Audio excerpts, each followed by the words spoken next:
মধ্যপ্রাচ্য আবারও এক বিপজ্জনক অবস্থার মুখে। ডোনাল্ড ট্রাম্প ইরানের বিরুদ্ধে সামরিক হামলার হুমকি দিয়েছেন। এর জবাবে ইরান বলেছে, সম্ভাব্য স্থল আক্রমণ বা আকাশপথে হামলার জন্য তাদের সেনাবাহিনী প্রস্তুত অবস্থায় রয়েছে। এই পরিস্থিতি এমন এক সময় তৈরি হলো যখন ইরানে অর্থনৈতিক বিক্ষোভ বেড়ে যাচ্ছে এবং এতে প্রাণহানিও ঘটছে। দীর্ঘদিন ধরে দুর্বল অর্থনীতি ও বাড়তে থাকা জীবনযাত্রার খরচ নিয়ে ইরান উত্তাল, কিন্তু এবার নতুন করে সংকট তৈরি করেছে যুক্তরাষ্ট্রের সম্ভাব্য হস্তক্ষেপের ইঙ্গিত। ট্রাম্প নিজের সামাজিক যোগাযোগ মাধ্যম ট্রুথ সোশ্যালে দেয়া এক পোস্টে কঠোর হুঁশিয়ারি দিয়ে বলেন, যদি ইরান শান্তিপূর্ণ বিক্ষোভকারীদের উপর গুলি চালায় এবং হত্যা করে তাহলে যুক্তরাষ্ট্র হস্তক্ষেপ করবে। পোস্টের শেষ লাইনে তিনি লেখেন, আমেরিকা লকড অ্যান্ড লোডেড, যে কোনো সময় প্রস্তুত। এর জবাবে ইরানের পররাষ্ট্রমন্ত্রী আব্বাস আরাঘচি ট্রাম্পকে ইরানের অভ্যন্তরীণ বিষয়ে নাক গলাতে নিষেধ করেছেন এবং যুক্তরাষ্ট্রের স্বার্থের বিরুদ্ধে সামরিক জবাব দেওয়ার হুমকি দেন। তিনি ট্রাম্পের মন্তব্যকে বেপরোয়া ও বিপজ্জনক বলে আখ্যা দেন এবং বলেন, ইরানের সশস্ত্র বাহিনী দেশের সার্বভৌমত্ব রক্ষায় পুরোপুরি প্রস্তুত। আরাঘচি বলেন, যুক্তরাষ্ট্রের প্রেসিডেন্টের বোঝা উচিত, জনসম্পদের ওপর সহিংসতা কোথাও সহ্য করা হয় না। ইরানের সার্বভৌমত্ব লঙ্ঘন করা হলে সেনাবাহিনী তার জবাব দিতে প্রস্তুত। যুক্তরাষ্ট্র ও ইরানের মধ্যে সংঘাত নতুন কিছু নয়। 1979 সালের ইসলামী বিপ্লবে যুক্তরাষ্ট্র সমর্থিত শাহ ক্ষমতাচ্যুত হওয়ার পর থেকেই ওয়াশিংটন ও তেহরান এক দীর্ঘ শীতল যুদ্ধে জড়িয়ে আছে। ইরানকে শাস্তি দিতে যুক্তরাষ্ট্র তখন থেকে দেশটির ওপর একের পর এক অর্থনৈতিক ও সামরিক নিষেধাজ্ঞা আরোপ করেছে, যাতে শিয়া এই দেশটিকে একঘরে করা যায়। 2025 সালে সেই শীতল যুদ্ধ সরাসরি সংঘাতে রূপ নেয়। জুন মাসে যুক্তরাষ্ট্র ইসরায়েলের সঙ্গে যোগ দিয়ে ইরানের বিরুদ্ধে যুদ্ধে নামে এবং B-2 বোমারু বিমান পাঠিয়ে ইরানের পারমাণবিক স্থাপনায় হামলা চালায়। এর আগে 12 দিনের যুদ্ধে ইরান ইসরায়েলের আকাশ প্রতিরক্ষা ব্যবস্থা ভেঙে তেল আবিবের গুরুত্বপূর্ণ স্থাপনায় আঘাত হানে। এদিকে ইরান এখন বছরের পর বছর সবচেয়ে বড় অর্থনৈতিক সংকটের মুখে। আল জাজিরার প্রতিবেদনে বলা হয়, অর্থনৈতিক ধসের বিরুদ্ধে শুরু হওয়া একক প্রতিবাদ নতুন বছরের আগেই ইরানের 31টি প্রদেশের মধ্যে 17টিতে ছড়িয়ে পড়ে। হাজার হাজার মানুষ রাস্তায় নেমেছে। আন্তর্জাতিক নিষেধাজ্ঞার কারণে ইরান বৈশ্বিক আর্থিক বাজারে প্রবেশ করতে পারছে না এবং বিদেশে আটকে থাকা সম্পদও ব্যবহার করতে পারছে না। আমদানির ওপর অতিরিক্ত নির্ভরতা পরিস্থিতিকে আরও খারাপ করছে এবং মূল্যস্ফীতি বাড়াচ্ছে। মুদ্রার এই পতনের ফলে মূল্যস্ফীতি ভয়াবহ রূপ নিয়েছে। গত বছরের তুলনায় খাদ্যপণ্যের দাম গড়ে 72% বেড়েছে। ইরানের প্রেসিডেন্ট মাসুদ পেজেশকিয়ান জনগণকে ঐক্যবদ্ধ থাকার আহ্বান জানান এবং অর্থনৈতিক চাপের জন্য ইরানের শত্রুদের দায়ী করেন। যুক্তরাষ্ট্রের রিপাবলিকানরা এখন নিজের দলের প্রেসিডেন্টের বিরুদ্ধে এই অবস্থান নিচ্ছেন। কেন্টাকির রিপাবলিকান কংগ্রেসম্যান থমাস ম্যাসি ট্রাম্পের বিরুদ্ধে সরব হন। তিনি অভিযোগ করেন, প্রেসিডেন্ট কংগ্রেসকে উপেক্ষা করছেন এবং অন্য দেশের অভ্যন্তরীণ সংকটে আমেরিকার ভূমিকা অতিরঞ্জিত করছেন। ম্যাসি বলেন, ইরানের বিরুদ্ধে কোনো সামরিক পদক্ষেপ নিতে হলে কংগ্রেসের অনুমোদন প্রয়োজন এবং ট্রাম্পের হুমকির পেছনে মত প্রকাশের স্বাধীনতার চেয়ে তেল, অর্থ ও ভূ রাজনীতি বেশি কাজ করছে। উল্লেখযোগ্য বিষয় হল, ইরান ওপেকের অন্যতম শীর্ষ তেল উৎপাদনকারী দেশ। এতে ওয়াশিংটনের আসল উদ্দেশ্য নিয়ে প্রশ্ন উঠছে। ইরানের নৌশক্তি, নতুন ভাসমান ঘাঁটি ও যুদ্ধ পরবর্তী সমরসজ্জা। সাম্প্রতিককালে ইরান তার সামরিক ক্ষমতাকে এক নতুন স্তরে নিয়ে গেছে। ইসরায়েলের সাথে 12 দিনের যুদ্ধের মাত্র কয়েক মাস পর ইরান তার নৌবহরে একটি নতুন এবং উন্নত ভাসমান নৌঘাঁটি এবং একটি পুনরুদ্ধার করা বিধ্বংসী যুদ্ধ জাহাজ যুক্ত করেছে। এই পদক্ষেপকে অনেকে ইসরায়েলের সাথে পরবর্তী সংঘাতের আগে ইরানের ক্ষমতার একটি বড় প্রদর্শন হিসেবে দেখছেন। ইরানের রাষ্ট্রীয় গণমাধ্যম অনুসারে ইরানের নৌবাহিনীতে আনুষ্ঠানিকভাবে নতুন কুর্দিস্তান ভাসমান ঘাঁটি এবং সাহান্দ ডেস্ট্রয়ার যুক্ত করা হয়েছে। বিশেষ মনোযোগ আকর্ষণ করেছে পুনরুদ্ধার করা সাহান্দ ডেস্ট্রয়ারের উন্মোচন। এটি গত বছর একটি দুর্ঘটনায় উল্টে গিয়েছিল। টানা 14 দিনের অবিরাম প্রযুক্তিগত কাজের মাধ্যমে ইরানি নৌ বিশেষজ্ঞরা এই ডেস্ট্রয়ারটিকে উদ্ধার ও মেরামত করতে সক্ষম হন। মেরামত করা এই ডেস্ট্রয়ারটি এখন যুদ্ধ প্রস্তুত অবস্থায় রয়েছে। এটিতে রয়েছে একটি হেলিকপ্টার ডেক, টর্পেডো লঞ্চার, বিমান বিধ্বংসী এবং জাহাজ বিধ্বংসী কামান, ভূমি থেকে ভূমি এবং ভূমি থেকে আকাশ ক্ষেপণাস্ত্র এবং উন্নত ইলেকট্রনিক যুদ্ধ ব্যবস্থা। ইরানে তৈরি এই স্টেলথ ডেস্ট্রয়ার সাহান্দ প্রথম 2018 সালের ডিসেম্বরে চালু করা হয়েছিল। এর সফল পুনরুদ্ধার ইরানের দেশীয় সামরিক শিল্পের অদম্য সক্ষমতার প্রতীক। ভাসমান শক্তি, কুর্দিস্তান ঘাঁটি। সাহান্দ ছাড়াও নৌবহরে যুক্ত হয়েছে কুর্দিস্তান ভাসমান ঘাঁটি। সমুদ্রের সামরিক এবং বেসামরিক উভয় ইউনিটকে বিস্তৃত সহায়তা দেওয়ার সক্ষমতা রয়েছে এই ঘাঁটির। এর অর্থ হল ইরান এখন দীর্ঘ দূরত্বে তার নৌ অভিযানকে আরও কার্যকরভাবে সমর্থন করতে পারবে, যা তার কৌশলগত প্রভাবকে বহুগুণ বাড়িয়ে দেবে। ইরানের সেনাপ্রধানের উপস্থিতিতে এই অনুষ্ঠানে আরও অসংখ্য পণ্য ও ব্যবস্থারও উন্মোচন করা হয়, যার মধ্যে ছিল ক্ষেপণাস্ত্র উৎক্ষেপণকারী ফ্রিগেট, বহুমুখী ড্রোন এবং স্মার্ট চালকবিহীন সাবমেরিন। ক্ষেপণাস্ত্র ও ড্রোন বিপ্লব নিষেধাজ্ঞার মুখেও অপ্রতিরোধ্য। দশকের পর দশক ধরে পশ্চিমা নিষেধাজ্ঞার মুখে থাকা সত্ত্বেও ইরান একটি বিশাল দেশীয় অস্ত্রশিল্প গড়ে তুলেছে। তারা সম্পূর্ণ দেশীয় প্রযুক্তিতে তৈরি কিছু মারাত্মক দূরপাল্লার ক্ষেপণাস্ত্রেরও অধিকারী। এবছরের জুনে ইসরায়েলের সাথে যুদ্ধের সময় এই ইরানি ক্ষেপণাস্ত্রগুলি তাদের সামরিক শক্তি প্রমাণ করেছিল। বাধা দেওয়ার চেষ্টা সত্ত্বেও ইরানি ক্ষেপণাস্ত্রগুলি ইসরায়েলি প্রতিরক্ষা বাহিনী IDF এবং কৌশলগত লক্ষ্যবস্তুতে আঘাত হানতে সক্ষম হয়েছে। পশ্চিমা নিষেধাজ্ঞা ইরানের ড্রোন বিপ্লবকে থামাতে পারেনি। তেহরান যুদ্ধকালীন ড্রোনগুলিকে এখন কৌশলগত ক্ষমতার সম্পদে রূপান্তরিত করেছে। ইরান ইরাক যুদ্ধের সময় জন্ম নেওয়া মোহাজের ড্রোন পরিবার ছিল এই পরিবর্তনের প্রধান চালিত শক্তি। যা হালকা নজরদারি প্ল্যাটফর্ম হিসেবে শুরু হয়েছিল, তা আজ একটি বিস্তৃত UAV প্রোগ্রামে পরিণত হয়েছে। 4 দশকেরও বেশি সময় ধরে এই সিস্টেমটি উন্নত সামরিক ড্রোনের একটি সংগ্রহে বিকশিত হয়েছে। প্রথম মোহাজেরের কাজ ছিল শত্রুর অবস্থান ট্র্যাক করা এবং রিয়েল টাইমে রিপোর্ট করা। উন্নত ইঞ্জিন, শক্তিশালী এয়ারফ্রেম এবং নতুন প্যালোডের কার্যকারিতা বাড়িয়েছে। মোহাজের 6 এবং মোহাজের 10 স্ট্রাইক সক্ষমতা এবং নির্ভুল নির্দেশিত বিকল্প যুক্ত করেছে। মোহাজের প্রাথমিক মিশন এখনও গোয়েন্দা, নজরদারি ও পরিদর্শন। এটি দূরবর্তী অঞ্চল সুরক্ষিত করতে, সীমান্ত পর্যবেক্ষণ করতে এবং সন্ত্রাসীদের বিরুদ্ধে অভিযানে সহায়তা করে।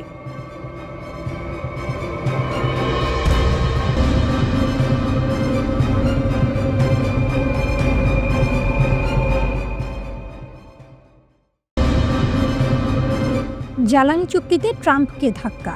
ন্যাটোর মিত্র তুরস্কের সঙ্গে ইরানের বড় গ্যাস চুক্তি। নিষেধাজ্ঞা উপেক্ষা করে দুই দেশের ঘনিষ্ঠতা আরও বাড়ল। তুরস্ক ন্যাটোর একটি গুরুত্বপূর্ণ সদস্য, তবুও তারা ইরানের সঙ্গে গ্যাস রপ্তানি চুক্তি নবায়ন করতে চায়। আন্তর্জাতিক নিষেধাজ্ঞা থাকা সত্ত্বেও এই আলোচনা চলছে। এতে ইরান আবার প্রমাণ করল যে তারা বৈশ্বিক রাজনীতিতে শক্ত অবস্থানে আছে। এই চুক্তি ট্রাম্প প্রশাসন এবং ইউরোপের জন্য বড় অস্বস্তির কারণ হয়ে দাঁড়িয়েছে। ইরানের পররাষ্ট্রমন্ত্রী বলেন, নিষেধাজ্ঞা থাকলেও তুরস্কের জন্য ইরান নির্ভরযোগ্য জ্বালানি সরবরাহকারী থাকবে। তুরস্কের বাড়তি জ্বালানি চাহিদা ইরান নিয়মিতভাবে পূরণ করতে চায়। তেহরানে দুই দেশের পররাষ্ট্রমন্ত্রী বৈঠকে বসেন। সেখানে তারা জ্বালানি সম্পর্ক উন্নয়নের সিদ্ধান্ত নেন। ইরান এখন তুরস্ককে বছরে 10 বিলিয়ন ঘনমিটার গ্যাস দেয়। দুই দেশের মধ্যে 25 বছরের গ্যাস চুক্তি আছে। এটি 2026 সালের মাঝামাঝি শেষ হবে। তুরস্ক আরও বেশি গ্যাস চায়। তাদের অভ্যন্তরীণ চাহিদা দ্রুত বাড়ছে। দুই দেশের অর্থনৈতিক সহযোগিতা বাড়ছে। ইরান ও তুরস্ক বাণিজ্য বাধা কমাতে একমত হয়েছে। বিনিয়োগ বাড়াতেও তারা সম্মত হয়েছে। দুই দেশের মন্ত্রীরা দ্রুত সমস্যাগুলো সমাধানের জন্য উচ্চ পর্যায়ের বৈঠক করবেন। ইরান যৌথ মুক্ত বাণিজ্য অঞ্চল করতে চায়। তারা নতুন সীমান্ত ক্রসিং খোলারও কথা বলেছে। তুরস্কের পররাষ্ট্রমন্ত্রী হাকান ফিদান বলেন, দুই দেশের বাণিজ্য, জ্বালানি ও নিরাপত্তা সহযোগিতা আরও বাড়ানো দরকার। তারা আঞ্চলিক বিষয় নিয়েও আলোচনা করেন। এর মধ্যে ছিল ফিলিস্তিন সংকটও। ফিদান বলেন, তুরস্ক শান্তিপূর্ণভাবে ইরানের পারমাণবিক সমস্যার সমাধান চায়। তিনি ইরানের ওপর থাকা নিষেধাজ্ঞা তুলে নিতে আন্তর্জাতিক সমাজকে আহ্বান করেন। তিনি বলেন, গাজা, লেবানন ও সিরিয়ার নিরাপত্তা বজায় রাখতে শক্তিশালী আঞ্চলিক সহযোগিতা প্রয়োজন। ইরানের পররাষ্ট্রমন্ত্রী আব্বাস আরাকচি জানান, দুই দেশ বাণিজ্য বাধা কমাচ্ছে। তারা সহযোগিতা কাউন্সিলের বৈঠকের প্রস্তুতিও নিচ্ছে। ফিদানের সফর ছিল নবম সহযোগিতা কাউন্সিল বৈঠকের আগে। লক্ষ্য হল দুই দেশের বাণিজ্য $30 বিলিয়ন উন্নীত করা। নিরাপত্তা সহযোগিতাও বাড়ানো হবে। ফিলিস্তিন ও আঞ্চলিক স্থিতিশীলতা নিয়ে আরাকচি বলেন, ফিলিস্তিনের ইস্যু এবং গাজার মানুষের উপর হত্যাকাণ্ড বন্ধ করতে যৌথ সহযোগিতা জরুরি। গাজায় বারবার যুদ্ধবিরতি ভাঙা এবং লেবানন ও সিরিয়ায় হামলা দেখায় যে জায়নবাদী শাসনের বড় পরিকল্পনা আছে। তারা অঞ্চলকে অস্থিতিশীল করতে চায়। তিনি আরও বলেন, সিরিয়ার শান্তি ও নিরাপত্তা তার ভূখণ্ড রক্ষার সঙ্গে সম্পর্কিত। সিরিয়ার সবচেয়ে বড় হুমকি আসে জায়নবাদী শাসন ইসরায়েল থেকে। সিরিয়া ও লেবাননে ইসরায়েলের আগ্রাসন বন্ধ করা আঞ্চলিক দেশগুলোর দায়িত্ব। তিনি পিকেকে নিরস্ত্রীকরণ এবং সন্ত্রাসমুক্ত তুরস্কের ধারণাকে সমর্থন করেন। তিনি বলেন, সন্ত্রাসমুক্ত অঞ্চল গড়তে সব সন্ত্রাসী গোষ্ঠী ভেঙে দিতে হবে।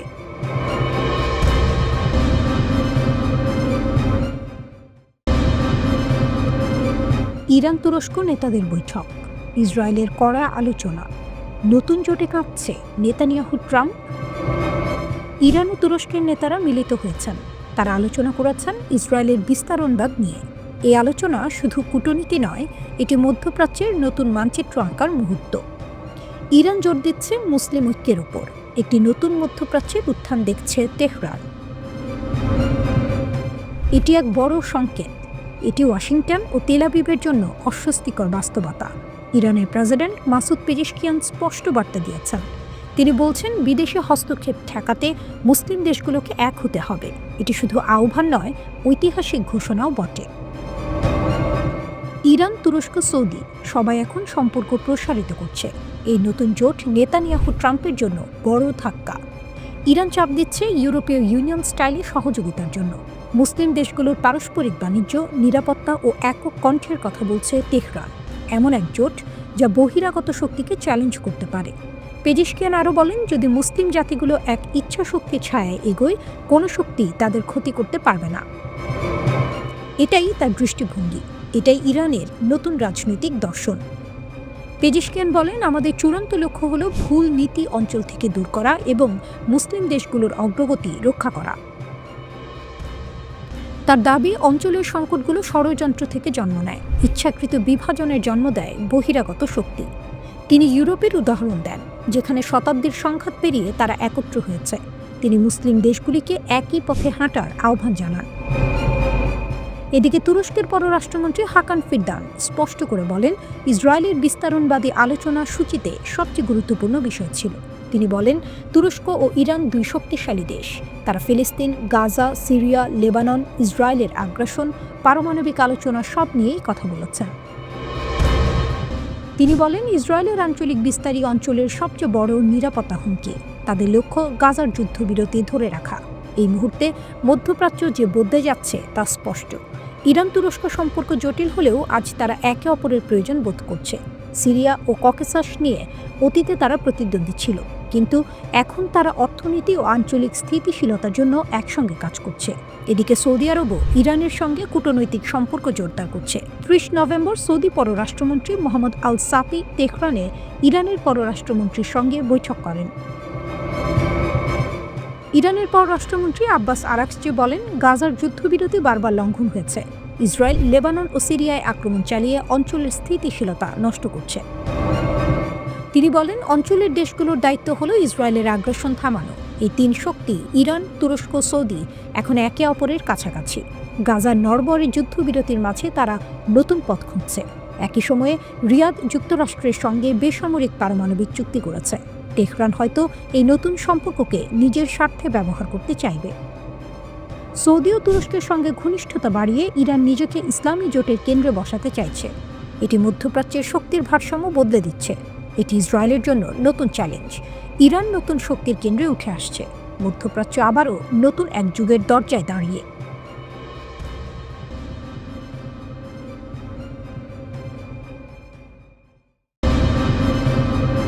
ইরানের আকাশ ইসরায়েলও ভেদ করতে পারবে না।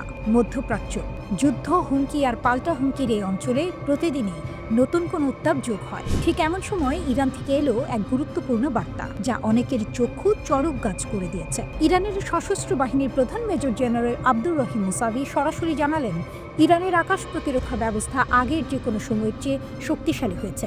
তিনি সন্তুষ্ট। শুধু কথার কথা নয়, আত্মবিশ্বাসের সঙ্গে বলা কথা, কারণ এই উন্নতি দীর্ঘদিনের পরিশ্রমের ফল। 15 ডিসেম্বর তিনি ঘুরে যান খাতাম আল আম্বিয়া যৌথ বিমান প্রতিরক্ষা ঘাঁটি। সেখানে দাঁড়িয়ে বলেন, ইরানের বিমান প্রতিরক্ষা বাহিনী দায়িত্ব পালন করছে। দিনরাত এক করে তারা কাজ করছে। এই প্রচেষ্টাই ইরানের আকাশকে নিরাপদ রেখেছে। ইরানের দাবি, সাম্প্রতিক মাসগুলোতে তারা প্রতিরক্ষা ব্যবস্থায় 16 কলা পূর্ণ করেছে। প্রযুক্তি, প্রশিক্ষণ আর কৌশল সব দিক থেকেই। এখানে কোনো কাঁচা হাতের কাজ হয়নি। বিজ্ঞানী, গবেষক, সেনা কমান্ডার আর প্রতিরক্ষা শিল্প সবাই মিলে এক মণি কাঞ্চন যোগ তৈরি করেছে। এই বক্তব্য এমন সময় এলো যখন জুন মাসে ইরানের ওপর ইসরায়েল ও যুক্তরাষ্ট্রের হামলার ঘটনা ঘটে। সেই সময় ইরানের আকাশ প্রতিরক্ষা বাহিনী ছিল একেবারে অন্ধের যষ্টি। তারা বহু হামলা প্রতিহত করেছে। যদিও এই লড়াইয়ে কয়েকজন প্রতিরক্ষা সদস্য শহীদ হন, অনেকে আহত হন, তবু ইরান পিছিয়ে যায়নি, কারণ ইরানের শক্তি ক্ষণস্থায়ী নয়।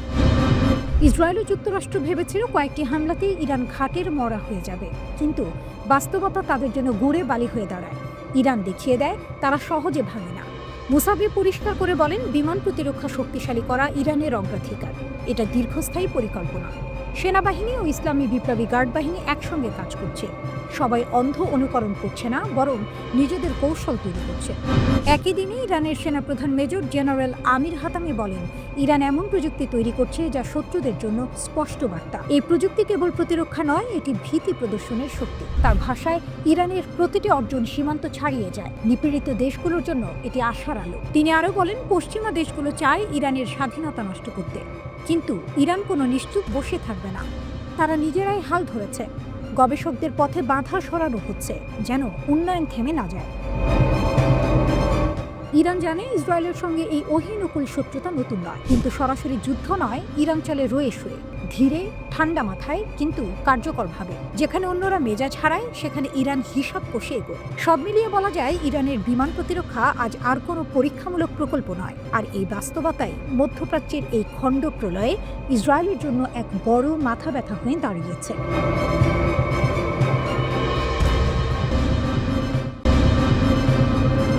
হুমকির ছায়া ঘনাচ্ছে। ইসরায়েলের আক্রমণ রুখে দিতে দ্রুত শক্তি বাড়াচ্ছে ইরান। মধ্যপ্রাচ্যের দখলদার রাষ্ট্র ইসরায়েলের ক্রমবর্ধমান হুমকির মুখে ইরান তাদের সামরিক শক্তি দ্রুত বাড়াচ্ছে। ইরান রাশিয়ার সহযোগিতা নিচ্ছে। ইসরায়েলের গোয়েন্দা সংস্থাগুলো বলছে, ইরান খুব দ্রুত সামরিক আধুনিকায়ন কর্মসূচি এগিয়ে নিয়ে যাচ্ছে। তেহরান মনে করছে, নতুন করে ইসরায়েলের সঙ্গে বড় যুদ্ধ বাঁধতে পারে। সেই সতর্কতার অংশ হিসেবে রাশিয়ার সহায়তায় সব ধরনের প্রস্তুতি নিচ্ছে ইরান। ইরান শক্তি বাড়াচ্ছে, ইরান প্রস্তুত হচ্ছে। রাশিয়া এখন মূল মিত্র। গোয়েন্দা বিশ্লেষণে ইরানের নতুন পথ। গোয়েন্দাদের বিশ্লেষণে বলা হচ্ছে, রাশিয়া এখন ইরানের জন্য সবচেয়ে গুরুত্বপূর্ণ সামরিক প্রযুক্তি সরবরাহকারী রাষ্ট্রে পরিণত হয়েছে। রাজনৈতিক পরিস্থিতি, নিষেধাজ্ঞা, অভিন্ন রাজনৈতিক স্বার্থ সব মিলিয়ে রাশিয়া ও ইরানের ঘনিষ্ঠতা বেড়েছে। বিভিন্ন গণমাধ্যম জানায়, জুন মাসে ইসরায়েলের সঙ্গে সংঘর্ষে যে ক্ষয়ক্ষতি হয়েছে, ইরান তা দ্রুত কাটিয়ে উঠতে চাইছে। গত 2 বছরে ইরানি নেতারা 1212 বার রাশিয়ার সামরিক কারখানা ও গবেষণা কেন্দ্র পরিদর্শন করেছে। সেখানে পারমাণবিক গবেষণা, ক্ষেপণাস্ত্র নির্মাণ এবং দূরপাল্লার আক্রমণ ক্ষমতা বৃদ্ধির মতো প্রযুক্তি বিনিময় হয়েছে বলে ধারণা করা হয়। ইরান বুঝে, প্রযুক্তির দুনিয়ায় এগোতে হলে রাশিয়ার সহযোগিতা জরুরি। আর ইসরায়েলের মোকাবিলায় সেই প্রযুক্তি হবে ইরানের শক্তি। মিত্রদেরও শক্তিশালী করছে ইরান। বহুস্তরীয় প্রতিরক্ষা বলয় তৈরির পরিকল্পনা। ইরানের কৌশল শুধু নিজেদের সামরিক শক্তিতে সীমাবদ্ধ নয়, মধ্যপ্রাচ্যের ঘনিষ্ঠ মিত্রদেরও শক্তিশালী করছে তারা। লেবাননের হিজবুল্লাহ, ইয়েমেনের হুথি, সিরিয়া ও পশ্চিম তীরের সশস্ত্র গোষ্ঠীগুলোকে নতুন ড্রোন, ছোট ব্যালিস্টিক মিসাইল ও আধুনিক প্রতিরক্ষা ব্যবস্থা দিচ্ছে। ইসরায়েলি গোয়েন্দাদের মতে, ইরানের উদ্দেশ্য একটি বহুস্তরীয় প্রতিরক্ষা বলয় তৈরি করা, যেখানে প্রয়োজন হলে একাধিক পাশ থেকে আক্রমণ করে শত্রুর উপর চাপ তৈরি করা যাবে। এটাই ইরানের নতুন শক্তির দেয়াল। ইসরায়েলের সঙ্গে 12 দিনের যুদ্ধে রাশিয়া ইরানকে সাহায্য না করায় তেহরান অসন্তুষ্ট হয়েছিল, কিন্তু সামরিক সহযোগিতা কমেনি, বরং আরও গভীর হয়েছে। বিশেষজ্ঞরা বলেন, ইরান এখন রাশিয়ার কাছ থেকে আরও আধুনিক ও পরীক্ষিত অস্ত্র চুক্তি আশা করছে, যা ইরানের শক্তিকে বহুগুণ বাড়াবে। Su-35 থেকে S-400 ইরানের নতুন তালিকা ইসরায়েলকে অস্থির করছে। এসবের মধ্যে রয়েছে উন্নত ড্রোন, শক্তিশালী বিমান, প্রতিরক্ষা ব্যবস্থা ও দূরপাল্লার হামলার নির্ভুল প্রযুক্তি। পশ্চিমা গোয়েন্দা তথ্য বলে, ইরান অগ্রাধিকার ভিত্তিতে রাশিয়ার কাছ থেকে সমরাস্ত্র কেনার তালিকা তৈরি করছে। তালিকার শীর্ষে আছে Su-35 যুদ্ধবিমান, S-400 আকাশ প্রতিরক্ষা ব্যবস্থা এবং ডিফেন্স মিসাইল। এগুলো পেলে ইরানের আকাশে স্বাচ্ছন্দ্যে হামলা চালাতে পারবে না ইসরায়েল। পশ্চিমা গোয়েন্দা তথ্য বলছে, রাশিয়া ইতিমধ্যে ইরানকে MiG-29 যুদ্ধবিমান দিয়েছে। ইরান আরও ইলেকট্রনিক যুদ্ধ প্রযুক্তি, ক্ষেপণাস্ত্র ব্যবস্থা ও বিমান ইঞ্জিন কিনছে। এছাড়াও T-72 ট্যাঙ্ক, পরিবহন বিমান, Mi-17 হেলিকপ্টার সবই রাশিয়ার সাহায্যে আধুনিকায়ন হচ্ছে। ইরানের শক্তি তাই দিনে দিনে বাড়ছে। ইরান প্রস্তুতি নিয়েছে, রাশিয়ার প্রযুক্তি পাশে, মিত্রগোষ্ঠী শক্তিশালী, আকাশে নতুন প্রতিরক্ষা। ইসরায়েলের হুমকি বাড়ছে, কিন্তু ইরানের শক্তিও আগের চেয়ে অনেক বেশি বিস্ফোরক।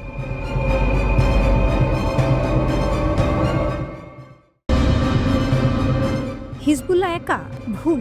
যুদ্ধটা হিজবুল্লাহ না, এক ঘোষণা কাঁপছে মধ্যপ্রাচ্য। ইরান বলল লড়াই চলবে, যুদ্ধের পেছনের আসল খেলোয়াড় দেখা যাচ্ছে না, কিন্তু সুতো এখানে। মধ্যপ্রাচ্য মানেই যেন এক রাবণের চিতা, চির অশান্তি। আর সেই আগুনে নতুন করে ঘি ঢালল ইরানের স্পষ্ট ঘোষণা। তেহরান জানিয়ে দিল ইসরায়েলের বিরুদ্ধে লড়াইয়ে হিজবুল্লাহকে তারা অক্ষরে অক্ষরে সমর্থন দিয়ে যাবে। কথাটা বললেন খোদ ইরানের সর্বোচ্চ নেতার জ্যেষ্ঠ উপদেষ্টা আলী আকবর ভেলাতি। ভাষা ছিল কেতাদুরস্ত, কিন্তু বার্তা ছিল আগুনের মতো। ইরানের চোখে হিজবুল্লাহ শুধু একটি সশস্ত্র গোষ্ঠী নয়, এটি প্রতিরোধ অক্ষ, এর পালের কাদা। এই অক্ষের ভেতর আছে হামাস, হুথি, একটি পূর্ণাঙ্গ নেটওয়ার্ক। বহু বছর ধরে ইরান এই নেটওয়ার্ক গড়ে তুলেছে নিখাত পরিকল্পনায়। দেখতে সাধারণ, তবে ভেতরে শক্ত। ভেলাতির ভাষায় হিজবুল্লাহ জায়নবাদের বিরুদ্ধে লড়াইয়ের অন্যতম স্তম্ভ। কথাটা শুনে অনেকের চক্ষু চড়ক গাছ, আবার কারো টনক নড়ে গেছে। গাজা যুদ্ধ শুরুর পর ইসরায়েল ও হিজবুল্লাহর মধ্যে টানাপোড়েন 1 বছরের বেশি সময় ধরে চলছে।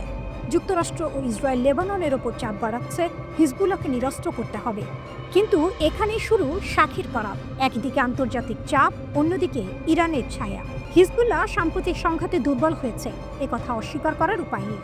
সিরিয়ায় বাশার আল আসাদের পতনে ইরানের সঙ্গে তাদের স্থলপথ নড়বড়ে। অনেকে ভেবেছিল এবার বুঝে হিজবুল্লাহ ঘাটের মরা, কিন্তু এখানেই ইরানের কৌশল। তারা জানে সময়ই আসল অস্ত্র। ক্ষণিকের ধাক্কা পদ্মপাতায় জল হতে পারে, কিন্তু দীর্ঘ লড়াইয়ে ইরান কই মাছের প্রাণ নিয়ে টিকে থাকে। ভেলাতির এক মন্তব্য লেবাননে আগুন ধরিয়ে দেয়। তিনি বলেন লেবাননের জন্য হিজবুল্লাহ রুটির চেয়েও জরুরি। এতে ক্ষুব্ধ হন লেবাননের পররাষ্ট্রমন্ত্রী ইউসুফ রাজি। পাল্টা জবাবে তিনি বলেন রুটি পানির চেয়েও আমাদের সার্বভৌমত্ব বড়। এখানেই প্রকাশ্যে হাটে হাড়ি ভাঙা লেবাননের অভ্যন্তরীণ রাজনীতিতে ইরানের প্রভাবের প্রশ্ন। এরপর ইরান কূটনৈতিক চাল দেয়। পররাষ্ট্রমন্ত্রী আব্বাস আরাকচি বৈরুতকে আলোচনার আমন্ত্রণ জানান, কিন্তু লেবানন তা প্রত্যাখ্যান করে। ইউসুফ রাজি সরাসরি বলেন ইরানের ভূমিকা অত্যন্ত নেতিবাচক। তার বক্তব্যে ইরান যেন কংস মামা। ইউসুফ রাজি অভিযোগ করেন ইরান গা ঢাকা দেয়া খেলছে, কিন্তু সুতো তার হাতে। তবু প্রশ্ন একটাই, ইরান এতটা আত্মবিশ্বাস পায় কোথা থেকে? উত্তর সহজ, ইরান জানে এই অঞ্চল গড্ডলিকা প্রবাহে চলে না। সবাই অনুকরণ করলেও কৌশল বানায় হাতে গোনা কয়েকজন রুই কাতলা। তেহরান সেই দলে। নিষেধাজ্ঞা, চাপ, সমালোচনা সব সত্ত্বেও তারা নেটওয়ার্ক ধরে রেখেছে। এটা কোনো ডুমুরের ফুল নয়, বরং বাস্তব শক্তির জাল। ইসরায়েলের সঙ্গে এই অহিনকুল শত্রুতা নতুন নয়, কিন্তু ইরান সরাসরি যুদ্ধে না গিয়ে অন্যদের দিয়ে খেলায়, এটাই তাদের জিলাপির প্যাচ। কেউ বলে এটা ছলচাতুরি, কেউ বলে কৌশল। বাস্তবে এটা শক্তির ভিন্ন ভাষা। যেখানে অন্যরা উত্তেজনায় অগ্নিশর্মা, সেখানে ইরান ধীরে হাল ধরে। সব মিলিয়ে বলা যায় হিজবুল্লাহ একা নয়। ইরান স্পষ্ট করে দিল এই লড়াইয়ে তারা সাক্ষী গোপাল হয়ে থাকবে না। মধ্যপ্রাচ্যের এই খণ্ডপ্রলয়ের মধ্যে তেহরান আবারও দেখালো দৃশ্যমান না হয়েও তারা কতটা প্রভাবশালী। আর এই বাস্তবতা ইসরায়েলের জন্যই এক কঠিন মাথা ব্যথা।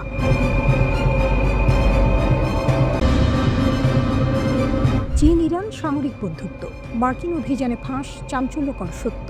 যে খবরটি সামনে এসেছে তা আকাশকুসুম নয়, এটি কল্পকাহিনী নয়, এটা বাস্তব এবং ভীষণ তাৎপর্যপূর্ণ। সামরিক ক্ষেত্রে চীন যে ইরানের অকৃত্রিম বন্ধু, এই সত্য এতদিন অনেকের কাছে ছিল অমাবস্যার চাঁদের মতো।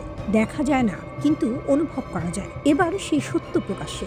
একটি ঘটনাতেই সব পরিষ্কার। ওয়াল স্ট্রিট জার্নালের এক বিস্ময় জাগানিয়া প্রতিবেদনে বলা হয়েছে চীন থেকে সরাসরি ইরানের দিকে যাচ্ছিল একটি কার্গো জাহাজ।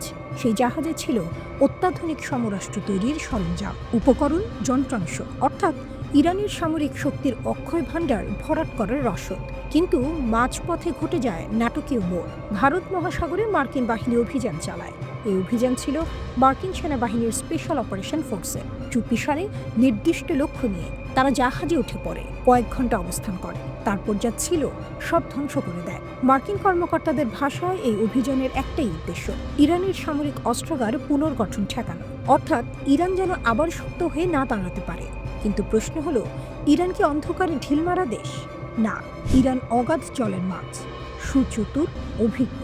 এই চালান ধ্বংস করা হয়েছে ঠিক, কিন্তু জ্ঞান ধ্বংস করা যায়নি। আর এখানেই ইরানের আসল শক্তি। ইরানের প্রযুক্তিগত জ্ঞান একদিনে তৈরি হয়নি, এটা বহু বছরের অগ্নিপরীক্ষার ফল। নিষেধাজ্ঞা, চাপ, হুমকি সব এসেছে, কিন্তু ইরান অথই জলে পড়ে দিশেহারা হয়নি। অকুল পাথর ভীষণ বিপদেও তারা কুল খুঁজে নিয়েছে। মার্কিন বাহিনী চালান ধ্বংসের পর জাহাজটিকে আবার এগিয়ে যাওয়ার নির্দেশ দেয়। পরে শ্রীলঙ্কার উপকূলে এসে তারা নিজেদের যুদ্ধ জাহাজে ফিরে যায়। এই ঘটনার বিষয়ে চীন কিংবা ইরান কেউই মন্তব্য করেনি। নীরবতা কি দুর্বলতা? না, অনেক সময় নীরবতাই সবচেয়ে শক্ত বার্তা। এটা প্রথম ঘটনা। বেশ কয়েক বছরের মধ্যে চীন থেকে ইরানে যাওয়া কোনো কার্গো জাহাজ আটকানো হলো। এর আগেও নভেম্বরে ইরানি কার্গোতে অভিযান চালায় যুক্তরাষ্ট্র। ভেনেজুয়েলার তেলের ট্যাঙ্কারও জব্দ করা হয়। এখানে একটি বিষয় পরিষ্কার, ইরান একা নয়। চীন, রাশিয়া, ভেনেজুয়েলা এই অক্ষশক্তি মার্কিন নিষেধাজ্ঞাকে অবৈধ বলে মনে করে। চীন শুরু থেকেই তেহরানের পাশে। শি জিনপিং সরকারের অবস্থান স্পষ্ট। ভেনেজুয়েলার ট্যাঙ্কার জব্দের ঘটনায় চীন কড়া নিন্দা জানিয়েছে। বর্তমানে সেই ট্যাঙ্কার টেক্সাস বন্দরে। কিন্তু জবাবে কি হয়েছে? ভেনেজুয়েলাকে চীন ও রাশিয়ার সমরাষ্ট্রে সজ্জিত করা হয়েছে। এটাই ভূ রাজনীতি। ইরান জানে ইসরায়েলের সঙ্গে যে কোনো সময় আবার যুদ্ধ শুরু হতে পারে। সেই বাস্তবতা অস্বীকার করার উপায় নেই। কিন্তু ইরান এগিয়ে চলে। চালান ধ্বংস করা যায়, কিন্তু একটি জাতির সংকল্প ধ্বংস করা যায় না।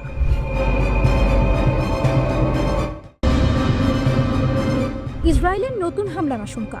যে কোনো পরিস্থিতিতে প্রস্তুত ইরান। মধ্যপ্রাচ্যের আকাশ আবার ভারী। আবার প্রশ্ন, যুদ্ধ কি ফিরে আসছে? ইরানের পররাষ্ট্রমন্ত্রী আব্বাস আরাকচি স্পষ্ট করে বলেছেন, ইসরায়েল নতুন করে হামলা চালাতে পারে। এটা আকাশ কুসুম নয়, হালকা কথাও নয়। ইরান বিষয়টিকে হালকাভাবেও দেখছে না। তারা অন্ধকারে ঢিল মারা অবস্থানে নেই, বরং সতর্ক, প্রস্তুত, দৃঢ়।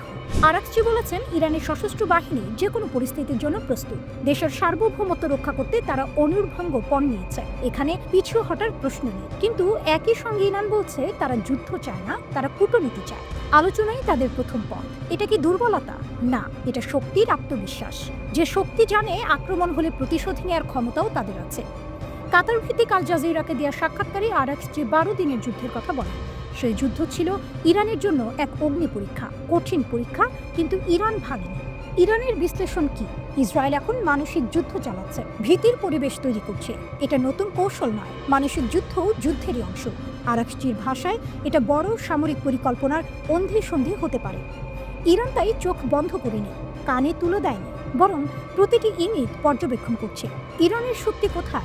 শুধু ক্ষেপণাস্ত্রে নয়, শুধু ড্রোনে নয়, ইরানের শক্তি তাদের মনোবলে, তাদের জ্ঞানে, তাদের প্রযুক্তিতে। আরাকচি খুব পরিষ্কার করে বলেছেন, আপনি ভবন ধ্বংস করতে পারেন, অবকাঠামো ধ্বংস করতে পারেন, কিন্তু মানুষের মাথার ভেতরের জ্ঞান ধ্বংস করা যায় না। এটাই ইরানের অক্ষয় ভাণ্ডার। এই শক্তি কখনো ফুরায় না। ইরান বছরের পর বছর নিষেধাজ্ঞার মধ্যে থেকেছে, কিন্তু ভেঙে পড়েনি। জাতিসংঘ, যুক্তরাষ্ট্র একটার পর একটা চাপ, কিন্তু ফল কি? সমস্যার সমাধান হয়নি। অদৃষ্টের পরিহাস এখানে। ইরান বলছে, চাপ দিয়ে সমাধান আসে না, আলোচনা ছাড়া পথ নেই। তবে যুক্তরাষ্ট্রকে তারা বিশ্বাস করে না, ওয়াশিংটনকে দেখে না অন্ধের ষষ্ঠী হিসেবে। আরাকচি সরাসরি বলেছেন, যুক্তরাষ্ট্রের আন্তরিকতার অভাব আছে। তবুও ইরান আলোচনার দরজা বন্ধ করতে চায় না, কারণ ইরান জানে সংঘাত একদিনে আসে না, একদিনে যায়ও না। এখানে একটি গুরুত্বপূর্ণ তথ্য, চলতি বছরের 13 জুন ইরান ও যুক্তরাষ্ট্রের পারমাণবিক আলোচনা চলছিল। ঠিক তখনই ইসরায়েল হামলা চালায়। এরপর শুরু হয় 12 দিনের যুদ্ধ। সেই যুদ্ধে নিহত হন সামরিক কমান্ডার, পরমাণু বিজ্ঞানী, সাধারণ মানুষ। মোট প্রাণহানি 1064 জন। এটা ছোট ঘটনা নয়, এটা অকুল পাথার মতো বিপদ। আজ ইরান কি বলছে? আমরা যুদ্ধ চাই না, কিন্তু ভয় পাই না। যদি চাপ আসে, যদি আঘাত আসে, ইরান রুখে দাঁড়াবে। ইরান অগ্নিগর্ভ শক্তি, সংযত কিন্তু প্রস্তুত। এটাই আজকের বাস্তবতা। ইরান এখন অথই জলে পড়ে দিশেহারা নয়, বরং শক্ত হাতে হাল ধরে আছে।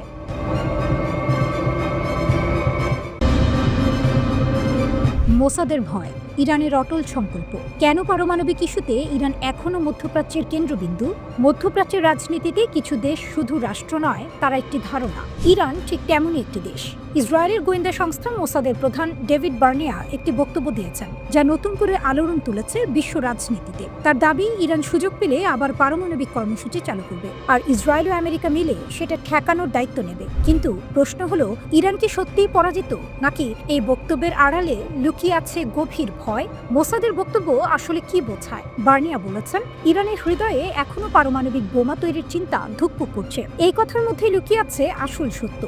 যদি ইরানের পারমাণবিক কর্মসূচি সত্যিই ধ্বংস হয়ে যেত তাহলে মোসাদ প্রধানকে এমন বক্তব্য দিতে হতো না। বরং এই বক্তব্য প্রমাণ করে ইরানের সক্ষমতা এখনও ইসরায়েলকে অস্বস্তিতে রাখছে।